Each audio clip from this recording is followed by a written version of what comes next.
Olá, está no ar o Alerj Debate. No programa de hoje nós vamos falar sobre a reforma política debatida na Câmara e no Senado e que pode provocar mudanças significativas nas próximas eleições. Aqui no estúdio eu converso com os deputados Luiz Paulo e Gilberto Palmares. Muito bem-vindos ao Alerj Debate. A reforma política é um assunto que vem se arrastando há algum tempo em Brasília. Já foram apresentados vários projetos nesse sentido. Por que tanta polêmica? São muitos pontos de mudança. É verdade. A gente costuma dizer que a reforma política seria a mãe de todas as reformas, né? Mas o Congresso Nacional vem relutando em fazer as mudanças necessárias. E cada vez mais o sistema eletivo brasileiro vem deixando a desejar, né? Então é necessário que dessa vez o Congresso, nesse primeiro semestre, discuta essa reforma política em intensidade, que a população civil participe desse debate e que a gente possa pelo menos votar alguns pontos modificando o atual sistema, que no meu entendimento é bastante falho. Deputado Gilberto Palmares, o senhor acredita que essa discussão vai definitivamente acontecer esse ano e que essas mudanças já vão ocorrer para as próximas eleições? O senhor acha isso possível? A Câmara, eu acho que tem 6 meses para debater. Não, eu acho que é um debate, concordo com o deputado Luiz Paulo, extremamente necessário, extremamente atual. Agora, eu tenho visto tanta gente se posicionando que eu fico com um certo receio. Quer dizer, nós temos uma situação que todo mundo reconhece que tem que ser mudada. Está aí a coligação entre partidos para a eleição proporcional, que eu acho, conheço a posição do deputado Luiz Paulo, sei que a gente tem a mesma posição a respeito, a coligação na proporcional devia deixar de existir.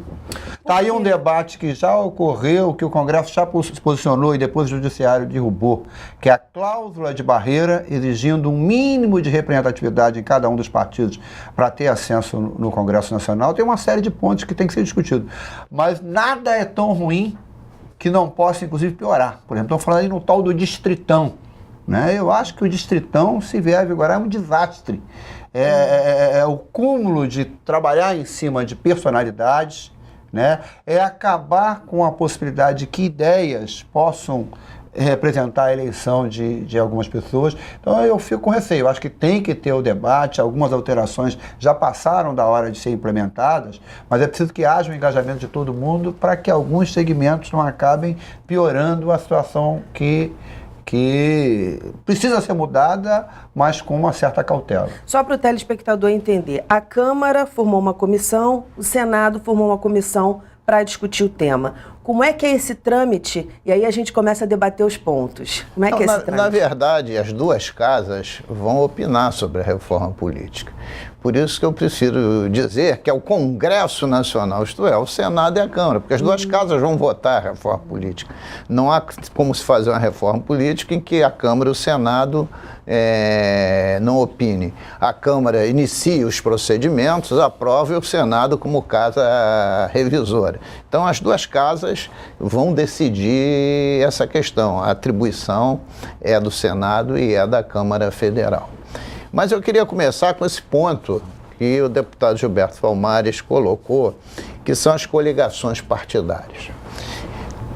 Você tem 2 tipos de coligação partidária. Uma majoritária, isto é, para candidato a governador, presidente da República e prefeito. Sim, vence o mais votado. E outra é a coligação para proporcional, isto é, para deputado federal, para deputado estadual e para vereador. Olha, aí nessa área é uma anarquia. Tanto é uma anarquia que você pode ter uma aliança, uma coligação partidária para governador, diferente da coligação partidária para deputado federal, por exemplo. E quando os partidos se unem e formam uma coligação, ela recebe um novo nome. É como os partidos tivessem acabado e vigorasse aquele novo nome. Ora, isso desfigura os partidos, desmantela, descaracteriza os partidos, porque às vezes estão unidos partidos com proposituras ideológicas totalmente distintas dentro da mesma coligação. E quando os deputados se elegem numa coligação, os suplentes seriam por ordem de votação na coligação. Mas já houve entendimento em primeira instância, decisão monocrática no Supremo, que a suplência não é pela ordem da coligação. A suplência é o primeiro suplente do partido daquele que está saindo. Então imagina uma coligação de 4 partidos, o primeiro, segundo e terceiro suplentes é de um, mas saiu um do partido 2. Então vai entrar o quarto na frente do terceiro, do segundo, do primeiro. Então, no meu entendimento, a coligação para proporcional tem que acabar definitivamente. E nem vingar um conceito outro que existe, que das federações dos partidos. Você tem uma coligação na campanha, essa coligação chama-se federação de partido, e se essa coligação eleger X deputados, eles no parlamento ficam representando essa federação. Eu também acho muito ruim, porque é um partido provisório para existir um mandato. Então eu acho que esse ponto do final da coligação é um ponto que o Congresso Nacional pode avançar com poucas resistências. É claro que tem lideranças de pequenos partidos, alguns vão resistir, porque às vezes 4, 5 pequenos partidos se coligam para eleger 1, 2 deputados. Mas não é o caminho correto, não é um caminho que eu chame democrático e republicano a coligação partidária. Todos nós que pertencemos a partidos políticos utilizamos, mas é um processo que, no meu entendimento, não faz a política avançar. Acho que o que torna mais complicado é o fato de ser para proporcional, porque o voto proporcional ele leva em conta o desempenho do candidato e do partido também, diferentemente do voto para o Poder Executivo, que é majoritário. Deputado Gilberto Palmares. Eu concordo, já disse assim, que é necessário. Aliás, eu acho mais coerente acabar com a coligação nas proporcionais do que essa decisão do Supremo de ter coligação, claro. Porque aí que é absurdo, né? Quer dizer, você tem um candidato de outro partido que participou da coligação e um menos votado que ele é o que entra. Então é melhor, por isso que é mais legítimo acabar com a coligação na proporcional. Como eu insisto também na retomada do debate da cláusula de barreira.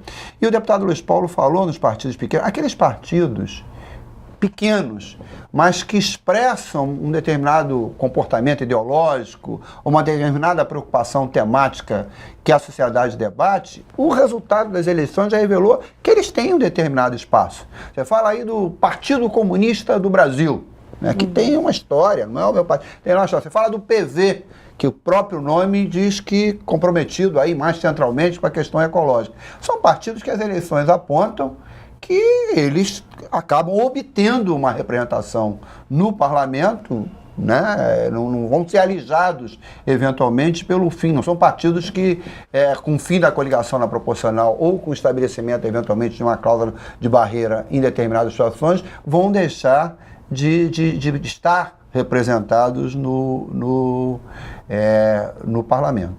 A gente está falando de coligação para proporcional. E o voto proporcional em si? Ou seja, existe um ponto que vai ser debatido, que é o voto majoritário para deputados, que hoje a proporcional leva em conta, como a gente já falou, o desempenho do partido também. O que os senhores acham disso? Eu até, se o deputado Luiz Paulo, até para fazer uma prova, eu sou radicalmente contra.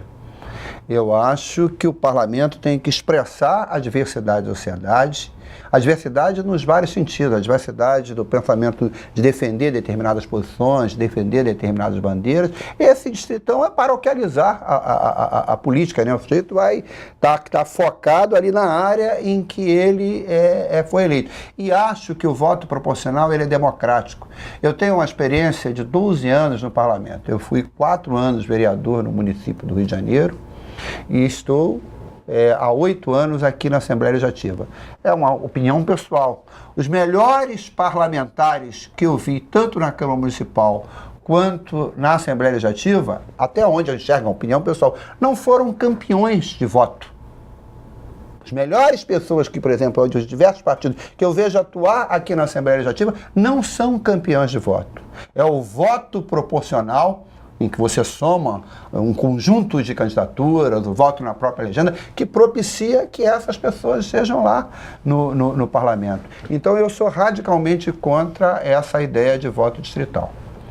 Deputado Luiz Paulo. Olha só, primeiro eu queria dizer que o ideal seria o sistema de lista Que também vai ser discutido. com o financiamento público de campanha, porque não pode ter financiamento público de campanha sem sistema de lista. Essa é a minha defesa, é o modelo teórico que mais me agrada, mas infelizmente eu duvido que o Congresso Nacional vá admitir essa questão. Primeiro, porque todos vão dizer assim, o eleitor tem que escolher o seu candidato e não votar numa lista. Só para explicar, cada partido apresentaria uma lista com os candidatos. Todos os sistemas hoje, o sistema hoje é de lista, só que hoje é de lista aberta, né, de lista fechada. Cada partido apresenta seus candidatos. Sim. Só que tem que o eleitor vai lá e escolhe um. No sistema de lista fechada, puro, o eleitor vai lá e escolhe o partido. E vão ser eleitos os números de candidatos proporcional ao voto naquela legenda pela ordem de colocação na lista.